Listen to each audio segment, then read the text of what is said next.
بسم اللہ الرحمن الرحیم۔ السلام علیکم۔ دنیا میں کئی شخصیات نے جنم لیا جنہوں نے اس دنیا پر اور لوگوں پر راج کیا، مگر لوگوں کے دلوں پر راج کرنے والے بہت کم ہیں۔ ان میں سے ایک رجب طیب اردگان ہے۔ گزشتہ کچھ سالوں سے اردگان کی مقبولیت میں بہت اضافہ ہوا، کیونکہ کوئی ایسا ایشو نہیں ہے جس پر وہ بولے نہ ہوں، اور اگر وہ مسئلہ مسلمانوں کے متعلق ہو تو وہ سب سے آگے نکل کر مسلمانوں کی حمایت کرتے ہیں، چاہے وہ مسلمان کشمیری ہوں یا فلسطینی، رومانیہ کے ہوں یا بھارت کے۔ اردگان سب سے پہلے نظر آتے ہیں ان کی حمایت میں۔ یوں اردگان نے اپنے آپ کو ملک کا نہیں بلکہ پوری دنیا کا لیڈر بنایا۔ اس ویڈیو میں ہم جانیں گے کہ اردگان کی زندگی کیسی ہے، وہ کہاں سے اٹھے اور اس مقام تک کیسے آئے۔ تو اردگان 26 فروری 1954 کو استنبول کے قریب ایک شہر ہے قاسم پاشا، وہاں پہ پیدا ہوئے۔ ابتدائی تعلیم انہوں نے ایک مدرسے سے حاصل کی، امام حاتم مدرسے کا نام تھا۔ یہ ایسا مدرسہ تھا جس میں 25% اسلامی تعلیم دی جاتی اور 75% دنیاوی تعلیم۔ اسلامی تعلیم میں وہاں پہ قرآن مجید پڑھایا جاتا، حدیث پڑھائی جاتی، فقہ پڑھائی جاتی، اور دنیاوی تعلیم میں سائنسی علوم پڑھائی جاتی ہے، مثلا سائنس، میتھ اور اس طرح کے علوم پڑھائے جاتے تھے۔ اس کے بعد انہوں نے ابتدائی تعلیم کے بعد انقرہ اسکول آف اکنامکس اور کمرشل سائنسز میں ایڈمیشن لیا۔ اب اس کو مرمرہ یونیورسٹی کے نام سے جانا جاتا ہے۔ وہاں سے انہوں نے بزنس ایڈمنسٹریشن کی ڈگری حاصل کی تھی۔ ان کے جو والد تھے وہ پوسٹل گارڈ میں کیپٹن تھے۔ ایک غریب گھرانے سے ان کا تعلق تھا، بمشکل ان کا گزارا ہوتا تھا۔ ان کے والد جو تھے وہ ان کو تقریباً اپنے خرچے کے لیے 2.5 لیرہ دیتے تھے۔ اس ٹائم لیرہ اتنا نہیں تھا، ڈالر کے مقابلے میں بہت کم اس کی ویلیو تھی، تو یہ اپنا گزارا کرنے کے لیے، اپنا خرچہ نکالنے کے لیے لیمو پانی بیچا کرتے تھے۔ اردگان بچپن میں فٹ بال کے بہت اچھے کھلاڑی تھے، مگر ان کے والد کو کھیلوں سے اتنا لگاؤ نہیں تھا۔ ان کا تھا نظریہ کہ ان کا بیٹا پڑھ کے اچھی جگہ جاب وغیرہ کر سکے۔ اردگان کا بچپن سے مذہب کی طرف بہت زیادہ رجحان تھا۔ وہ نقشبندی سلسلے میں بیعت تھے۔ 1978 میں یعنی 1978 میں انہوں نے ایمنی سے شادی کی، جن سے ان کے 4 بچے ہیں۔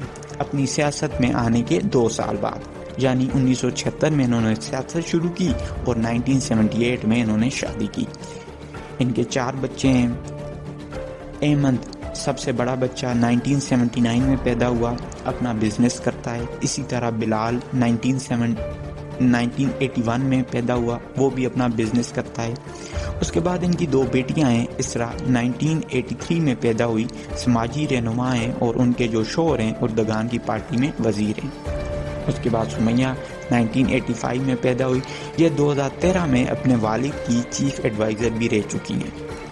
تمام بچوں کی شادیاں ہو چکی ہیں۔ اردگان کے تقریباً 7 پوتے نواسی ہیں، تو یوں اردگان کی جو خاندانی زندگی ہے وہ ایک بھرپور ہے اور وہ اس کو اچھی طرح انجوائے کر رہے ہیں۔ اب آتے ہیں اردگان کی سیاسی زندگی کی طرف۔ تو سامعین کرام، 1976 میں اردگان نے سیاست شروع کی تھی۔ پھر 18 سال کے بعد یعنی 40 سال کی عمر میں 1994 میں یہ استنبول کے میئر بنے تھے۔ یہاں سے ان کی اصل سیاسی زندگی شروع ہوئی۔ تجزیہ کاروں کے مطابق یہ 4تھے نمبر پر تھے، مگر انہوں نے عام لوگوں میں جا کر لوگوں کی رائے عامہ کو ہموار کیا۔ دکانوں میں، ماہی گیروں کے پاس، بازاروں میں، کالجوں میں، ہر جگہ جا کر انہوں نے لوگوں سے ووٹ مانگے اور یوں یہ کامیاب ہو گئے۔ 27 مارچ 1994 کو یہ استنبول کے میئر بنے۔ ان کے مقاصد بہت بڑے تھے۔ وہ صرف میئر تک محدود نہیں رہنا چاہتے تھے، انہوں نے لوگوں کو دل جیتنے تھے۔ چنانچہ انہوں نے استنبول کا نقشہ بدل دیا۔ وہ گندے نالے جو ابھر رہے تھے، انہوں نے ان کی صفائی کی اور لوگوں کو ایک صاف ستھرا استنبول دیا۔ اردگان جو بظاہر ایک ماڈرن نظر آ رہے تھے، ان کے اندر ایک مذہبی اور نقشبندی اردگان چھپا ہوا تھا۔ ان کے مقاصد بہت بڑے تھے۔ وہ آگے چل کر مسلم دنیا کو لیڈ کرنا چاہتے تھے۔ اسکول میں اردگان کو حقہ کہتے تھے دوست، جس کا مطلب ہے اسلامی استاد، مطلب یہ شروع سے مذہبی رجحان رکھتے تھے، لیکن یہ چھپے رہے۔ اسی مقصد کے لیے انہوں نے بہت ساری سیاسی پارٹیاں بھی تبدیل کی۔ مثلا 1981 میں وہ نیشنل سولونٹ پارٹی میں تھے، اس کے بعد 83 سے 98 تک وہ ویلفیئر پارٹی میں تھے۔ اسی پارٹی سے وہ میئر بھی بنے استنبول کے۔ ان کے اندر خواب تھا وہی پرانا خلافت عثمانیہ والا، وہ اپنے لوگوں کو خلافت عثمانیہ کی یاد دلاتے۔ چنانچہ اسی میں 12 دسمبر 1997 کو جمعے کے دن انہوں نے ایک نظم پڑھی، اور وہ نظم کیسی تھی؟ وہ نظم اس طرح تھی: ہمارے مینار تلواریں ہیں، گنبد ہمارے علمٹ ہیں، مسجدیں ہماری بیرکیں ہیں، مسلمان ہمارے سپاہی ہیں، ہمیں کوئی نہیں ہرا سکتا۔ سیکولر ترکی کے جو سرکردہ لیڈر تھے یا اس کے مخالف تھے، انہوں نے عدالت میں کیس کر دیا۔ 21 اپریل کو عدالت نے ان کو طلب کیا اور عدالت نے ان کو سزا دے دی۔ عدالت کے سزا کے فیصلے کے باوجود اردگان اپنے الفاظ پہ قائم رہے۔ انہوں نے اپنے الفاظ کا دفاع کیا اور کہا کہ سب سے پہلے میں مسلمان ہوں، میں لوگوں سے پیار کرتا ہوں، جس کی وجہ اسلام ہے، کیونکہ اسلام ایسا کرنے کا کہتا ہے۔ یوں اردگان کو 10 مہینے کی سزا اور 716 ترکش لیرہ جرمانہ ہوا، لیکن مقبولیت کا عالم یہ تھا کہ ترکی کی عوام اردگان کے لیے امڑ آئی۔ استنبول میں تل دھرنے کی جگہ نہ تھی۔ 5 نومبر 1998 کو کونسل آف اسٹیٹ نے بھی عدالت کے فیصلے کو برقرار رکھا اور 4 سال 7 مہینے کا جو میئر کا سفر تھا وہ ختم ہو گیا، اور یوں 6 نومبر 1998 کو 1998 کو میئر کے عہدے سے فارغ ہو گئے۔ لیکن اپنے 4 سالہ دور میں انہوں نے لوگوں کے دل جیت لیے تھے۔ پھر انہوں نے 1998 سے 2001 تک ایک نئی پارٹی جوائن کی، ورچوئل پارٹی۔ لیکن پھر 2001 میں انہوں نے اپنی ایک پارٹی بنائی جس کا نام رکھا جسٹس اینڈ ڈیولپمنٹ پارٹی۔ اور حیرت کی بات یہ ہے کہ صرف 1 سال کی مدت کے بعد یعنی 2002 میں یہ پارٹی جیت گئی اور اردگان وزیر اعظم بن گئے۔ یوں اردگان 14 مارچ 2003 کو ملک کے وزیر اعظم بنے اور 28 اگست 2014 تک یہ ملک کے وزیر اعظم ہی رہے۔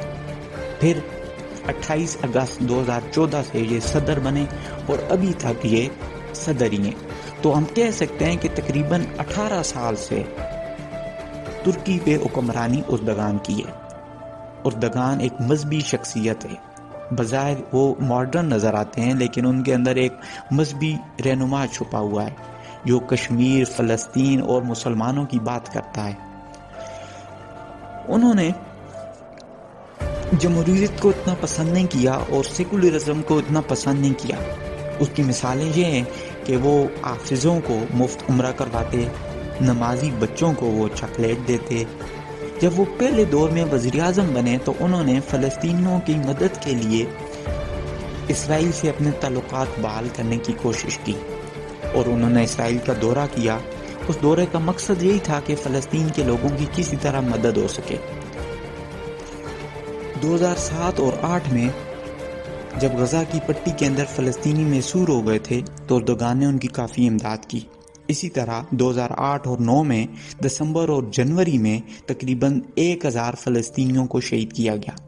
اسی دوران جب ڈیوس میں ایک کانفرنس تھی تو اردگان نے اسرائیلی رہنما شمون کے سامنے اسرائیل کی ایسی درگت بنائی کہ تاریخ نے یاد رکھا، ایسی تقریر کی جو تاریخ میں سنہری حروف سے لکھی جائے گی۔